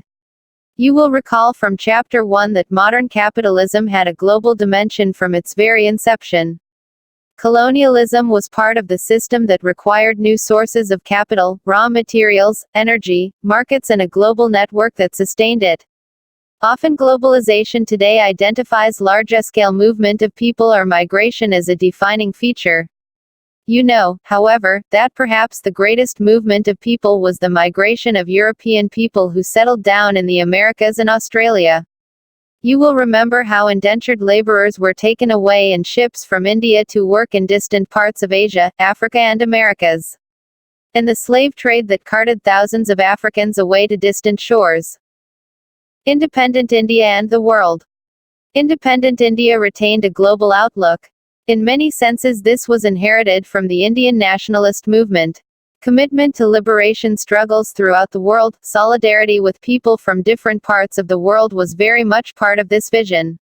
Many Indians traveled overseas for education and work. Migration was an ongoing process. Export and import of raw material, goods and technology was very much part of development since independence. Foreign firms did operate in India.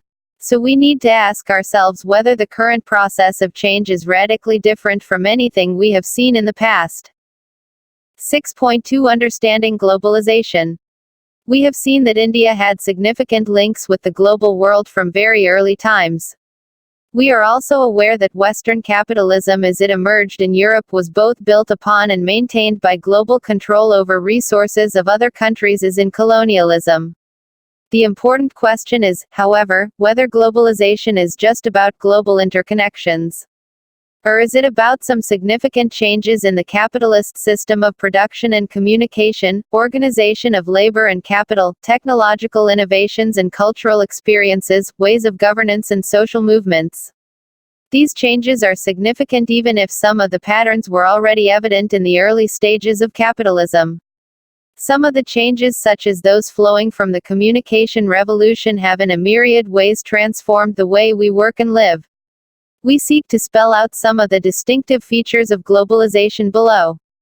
As you go through them, you will realize why a simple definition of global interconnection does not capture the intensity and complexity of globalization. Globalization refers to the growing interdependence between different peoples, regions and countries in the world as social and economic relationships come to stretch worldwide. Although economic forces are an integral part of globalization, it would be wrong to suggest that they alone produce it. It has been driven forward above all by the development of information and communication technologies that have intensified the speed and scope of interaction between people all over the world. Moreover, as we shall see, there was a political context within which it grew. Let us look at the different dimensions of globalization. To facilitate our discussion, we deal with the economic, political, and cultural aspects separately. However, you will soon realize how closely connected and interconnected they are. The different dimensions of globalization. The economic. In India, we often use the terms liberalization and globalization. They are indeed related but are not the same. In India, we have seen how the state decided bring some changes in its economic policy in 1991. These changes are termed as liberalization policies. A. The economic policy of liberalization.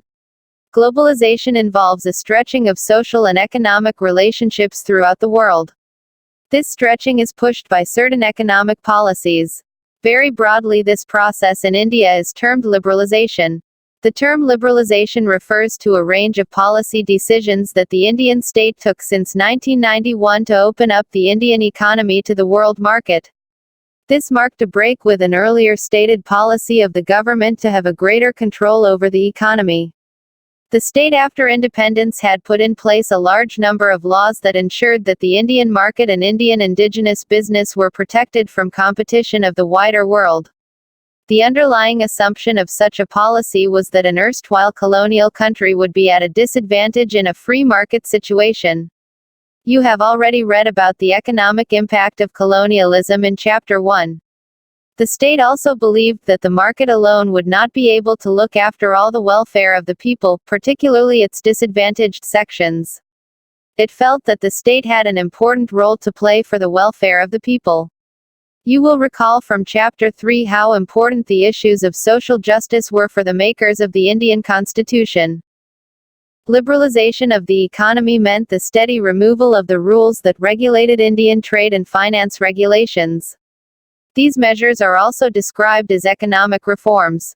What are these reforms? Since July 1991, the Indian economy has witnessed a series of reforms in all major sectors of the economy: agriculture, industry, trade, foreign investment and technology, public sector, financial institutions, etc.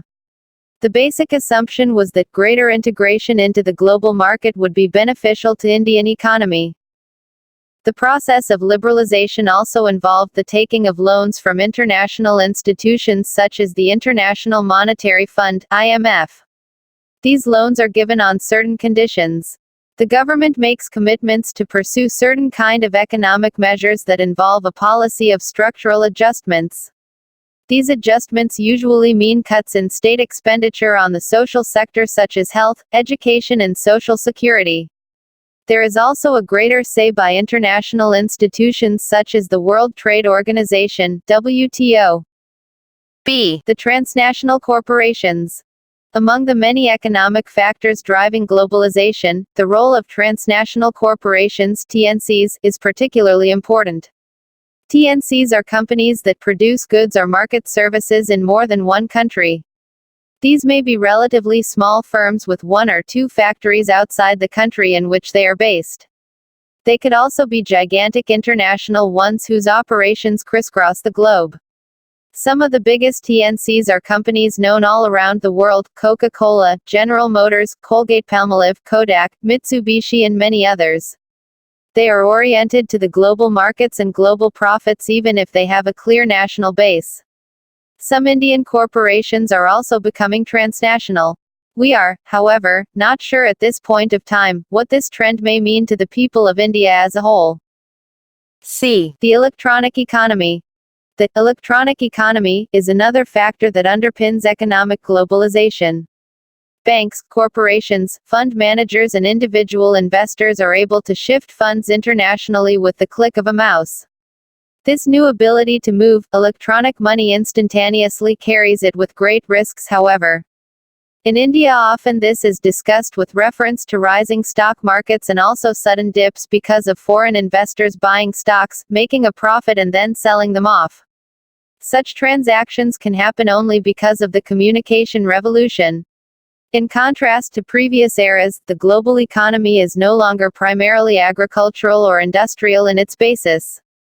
The weightless economy is one in which products have their base in information, as in the case with computer software, media and entertainment products and internet-based services.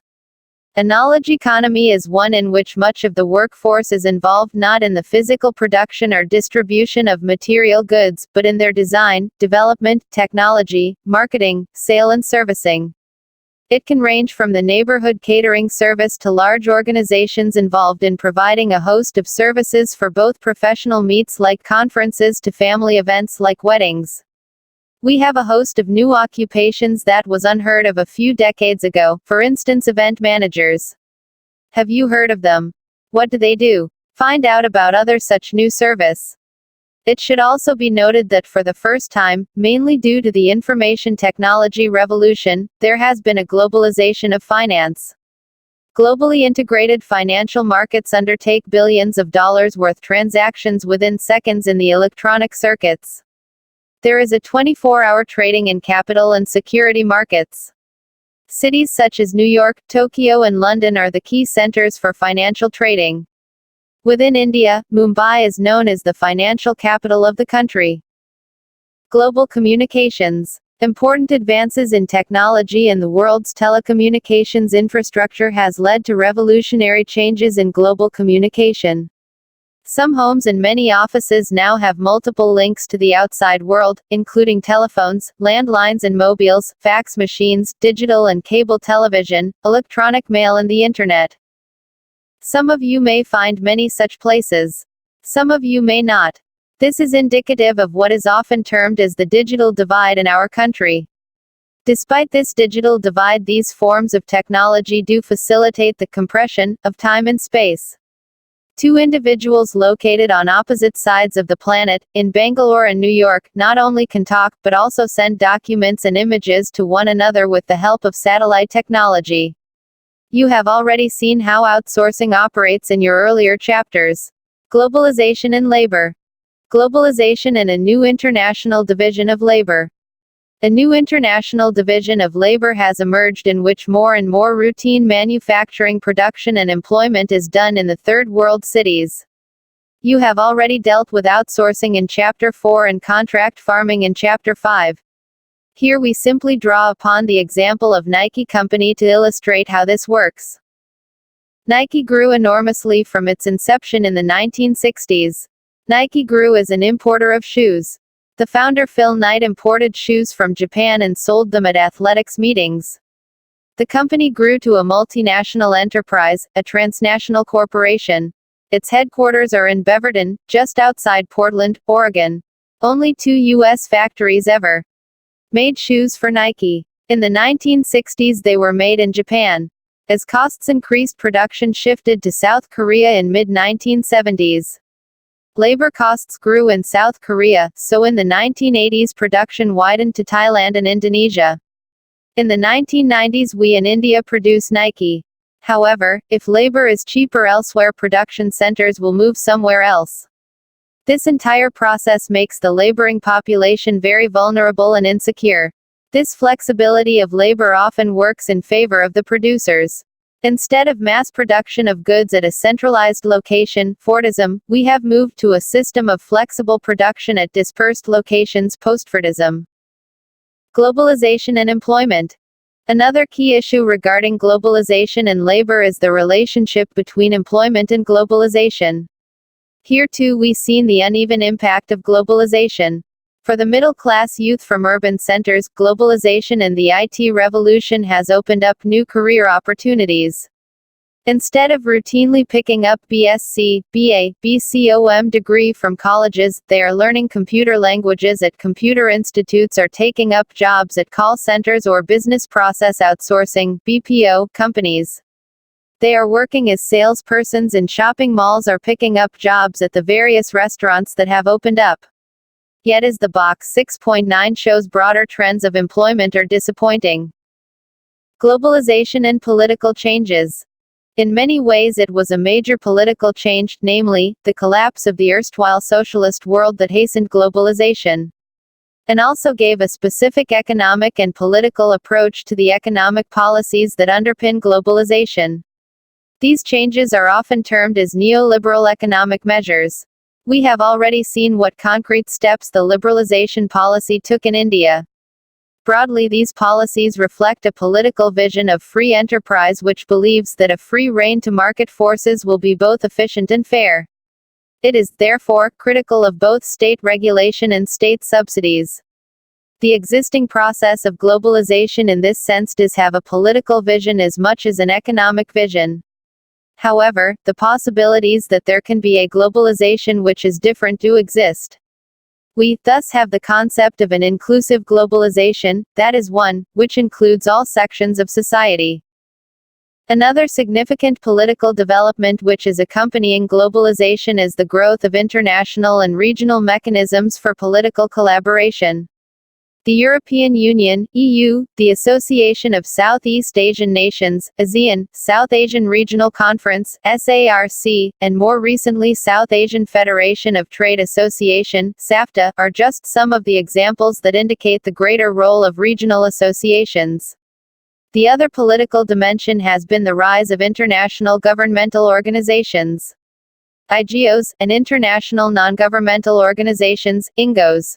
An intergovernmental organization is a body that is established by participating governments and given responsibility for regulating, or overseeing a particular domain of activity that is transnational in scope. The World Trade Organization, WTO, for instance, increasingly has a major say in the rules that govern trade practices. As the name suggests, INGOs differ from intergovernmental organizations in that they are not affiliated with government institutions. Rather, they are independent organizations, which make policy decisions and address international issues. Some of the best-known INGOs are Greenpeace, see Chapter 8, the Red Cross and Amnesty International, Médecins Sans Frontières, Doctors Without Borders. Find out more about them. Globalization and culture. There are many ways that globalization affects culture. We saw earlier that over the ages India has had an open approach to cultural influences and have been enriched because of this. The last decade has seen major leading to fears that our local cultures would be overtaken. We saw earlier that our cultural tradition has been wary of the Kupumanduka, the frog that lives its whole life within a well, knows nothing else, and is suspicious of everything outside it. It talks to no one, and argues with no one on anything. It merely harbors the deepest suspicion of the outside world. Fortunately for us, we retain our traditional, open-ended attitude to this day. Thus there are heated debates in our society not just about political and economic issues but also about changes in clothes, styles, music, films, languages, body language. You will recall from Chapter 1 and 2 how the 19th century reformers and early nationalists also debated on culture and tradition. The issues today are in some ways the same, in some ways different. What is perhaps different is the scale and intensity of change. Homogenization versus globalization of culture. A central contention is that all cultures will become similar, that is homogeneous. Others argue that there is an increasing tendency towards glocalization of culture. Glocalization refers to the mixing of the global with the local. It is not entirely spontaneous. Nor is it entirely delinked from the commercial interests of globalization.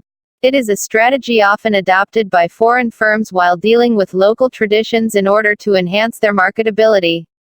In India, we find that all the foreign television channels like Star, MTV, Channel V and Cartoon Network use Indian languages. Even McDonald's sells only vegetarian and chicken products in India and not its beef products, which are popular abroad. McDonald's goes vegetarian during the Navaratri festival. In the field of music, one can see the growth of popularity of Bhangra pop, indie pop, and fusion music and even remixes. We have already seen how the strength of Indian culture has been its open-ended approach. We also saw how through the modern period our reformers and nationalists actively debated tradition and culture. Culture cannot be seen as an unchanging fixed entity that can either collapse or remain the same when faced with social change. What is more likely even today is that globalization will lead to the creation of not just new local traditions but global ones too. Gender and culture. Very often defenders of a fixed traditional idea of cultural identity defend undemocratic and discriminating practices against women in the name of cultural identity. These could range from a defense of sati to defense of women's exclusion from education and participation in public matters. Globalization can then be taken as a bogey to defend unjust practices against women. Fortunately for us in India, we have been able to retain and develop a democratic tradition and culture that allows us to define culture in a more inclusive and democratic fashion. Culture of consumption. Often when we speak of culture we refer to dresses, music, dances, food. However, culture as we know refers to a whole way of life. There are two uses of culture that any chapter on globalization should mention. They are the culture of consumption and corporate culture. Look at the crucial role that cultural consumption is playing in the process of globalization, especially in shaping the growth of cities. Till the 1970s, the manufacturing industries used to play a major role in the growth of cities. Presently, cultural consumption, of art, food, fashion, music, tourism, shapes to a large extent the growth of cities. This is evident in the spurt in the growth of shopping malls, multiplex cinema halls, amusement parks and water world in every major city in India. Most significantly, advertisements and the media in general promote a culture where spending is important. To be careful with money is no longer a virtue. Shopping is a pastime actively encouraged. Successive successes in fashion pageants like Miss Universe and Miss World have led to a tremendous growth in industries in the fields of fashion, cosmetics and health. Young girls dream of being an Aishwarya Rai or Sushmita Sen. Popular game shows like Kaun Banega Crorepati actually made it seem possible that your fortunes could turn over a few games. Corporate culture. Corporate culture is a branch of management theory that seeks to increase productivity and competitiveness through the creation of a unique organizational culture involving all members of a firm. A dynamic corporate culture, involving company events, rituals and traditions, is thought to enhance employee loyalty and promote group solidarity. It also refers to way of doing things, of promotion and packaging products. The spread of multinational companies and the opportunities opened up by the information technology revolution has created in the metropolitan cities in India a class of upwardly mobile professionals working in software firms, multinational banks, chartered accountancy firms, stock markets, travel, fashion designing, entertainment, media and other allied fields. These high-flying professionals have highly stressful work schedules, get exorbitant salaries and are the main clientele of the booming consumer industry. Threat to many indigenous craft and literary traditions and knowledge systems. Yet another link between cultural forms and globalization is evident from the condition of many indigenous craft and literary traditions and knowledge systems. It is, however, important to remember that modern development even prior to the stage of globalization did make inroads into traditional cultural forms and occupations based on them. But the sheer scale and intensity of change is enormous. For instance, about 30 theatre groups, which were active around the textile mills area of Parel and Gurgaon of Mumbai city, have become defunct, as most of the mill workers are out of jobs in these areas. Some years back, there were reports of large number of suicides by the traditional weavers in Sirchilla village of Karimnagar district and in Dubuka village in Medak district, both in Andhra Pradesh. These weavers with no means to invest in technology were unable to adapt to the changing consumer tastes and competition from power looms. Similarly, various forms of traditional knowledge systems, especially in the fields of medicine and agriculture, have been preserved and passed on from one generation to the other. Recent attempts by some multinational companies to patent the use of tulsi, haldi, turmeric, rudraksha and basmati rice has highlighted the need for protecting the base of its indigenous knowledge systems. Box 6.1. The condition of our Dambari community is very bad. Television and radio have snatched away our means of livelihood. We perform acrobatics, but because of the circus and the television, which have reached even in remote corners and villages, nobody is interested in our performances. We do not get even a pittance, however hard we perform. People watch our shows but just for entertainment, they never pay us anything. They never bother about the fact that we are hungry. Our profession is dying. It is no easy task to sum up the diverse and complex ways that globalization is affecting our lives. One will not even attempt it. One leaves this task to you. We have not discussed the impact of globalization on industry and agriculture in any detail here in this chapter. You have to draw from chapter 4 and 5 to build up the story of globalization and social change in India. In the recounting of this story, use your sociological imagination. Box 6.2. It is interesting to note that the greatest grammarian in Sanskrit, namely Panini, who systematized and transformed Sanskrit grammar and phonetics around the 4th century BCE, was of Afghan origin. The 7th century Chinese scholar Yi Jing learned his Sanskrit in Java, in the city of Sri Vijaya, on his way from China to India. The influence of interactions is well reflected in languages and vocabularies throughout Asia, from Thailand to Malaya to Indochina, Indonesia, the Philippines, Korea and Japan. We can find a warning against isolationism in a parable about a well frog, the Kupamanduka, that persistently recurs in several old Sanskrit texts. The Kupamanduka is a frog that lives its whole life within a well, knows nothing else, and is suspicious of everything outside it. It talks to no one, and argues with no one on anything. It merely harbors the deepest suspicion of the outside world. The scientific, cultural and economic history of the world would have been very limited indeed had we lived like well frogs. India's telecommunications expansion. When India gained independence in 1947, the new nation had 84,000 telephone lines for its population of 350 million. 33 years later, by 1980, India's telephone service was still bad, with only 2.5 million telephones and 12,000 public phones for a population of 700 million. Only 3% of India's 600,000 villages had telephones. However, in the late 1990s, a sea change occurred in the telecommunication scenario. By 1999, India had installed a network of over 25 million telephone lines, spread across 300 cities, 4,869 towns, and 310,897 villages, making India's telecommunication network the 9th largest in the world.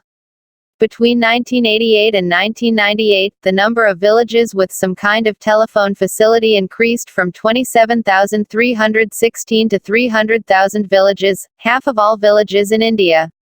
By 2000, some 650,000 public call offices (PCOs) provided reliable telephone service, where people can simply walk in, make a call, and pay the metered charges, had mushroomed all over India, including the remote, rural, hilly, and tribal areas. The emergence of PCOs satisfies the strong Indian socio-cultural need of keeping in touch with family members. Much like train travel in India, which is often undertaken to celebrate marriages, visit relatives, or attend funerals, the telephone is also viewed as a way of maintaining close family ties. Not surprisingly, most advertisement for telephony service show mothers talking to their sons and daughters, or grandparents talking to grandchildren. Telephone expansion in India thus serves a strong socio-cultural function for its users, in addition to a commercial one. Exercise for Box 6.3. Write an essay on personal relationships and telecommunications. Cellular telephony has also grown enormously, and cell phones are part of the self for most urban-based middle-class youth. This has been a tremendous growth in the usage of cell phones and a marked change in how its use is seen. The 3 boxes below mark out that shift. Box 6.3.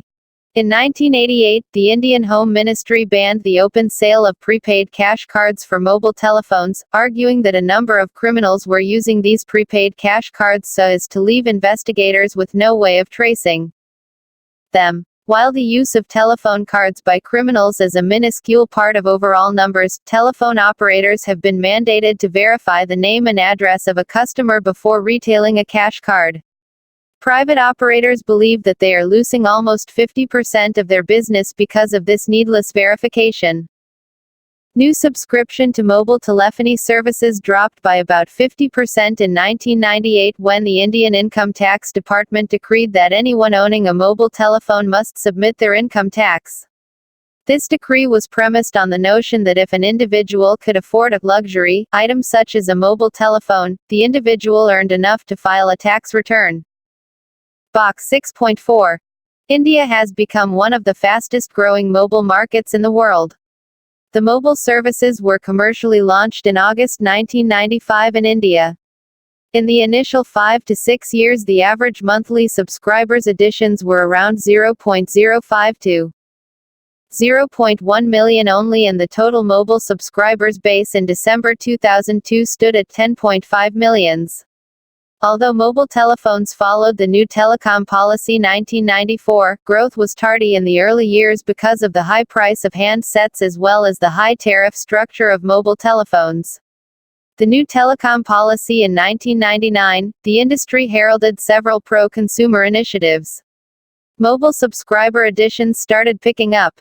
The number of mobile phones added throughout the country in 2003 was 16 million, followed by 22 million in 2004 and 32 million in 2005. The only countries with more mobile phones than India with 123.44 million mobile phones, September 2006, are China 408 million, USA 170 million, and Russia 130 million. BOX 6.7. Students sent protest letter to Kalam. A statement by the Vice-Chancellor of a university on an NDTV show has sparked off huge protests among students. The Vice-Chancellor had defended his decision to impose a dress code and ban cell phones by saying students had welcomed it. But the students have denied supporting the ban. And in the first organized protest, they are writing to President APJ Abdul Kalam asking him to intervene. Box 6.8. General Motors produces an ostensibly American car such as Pontiac Le Mans. Of the showroom price of $20,000, only $7,600 goes to Americans, workers, and management in Detroit, lawyers and bankers in New York, lobbyists in Washington, and General Motors shareholders all over the country. Of the rest, 48% goes to South Korea for labor and assembly. 28% to Japan for advanced components such as engines and electronics. 12% to Germany for styling and design engineering.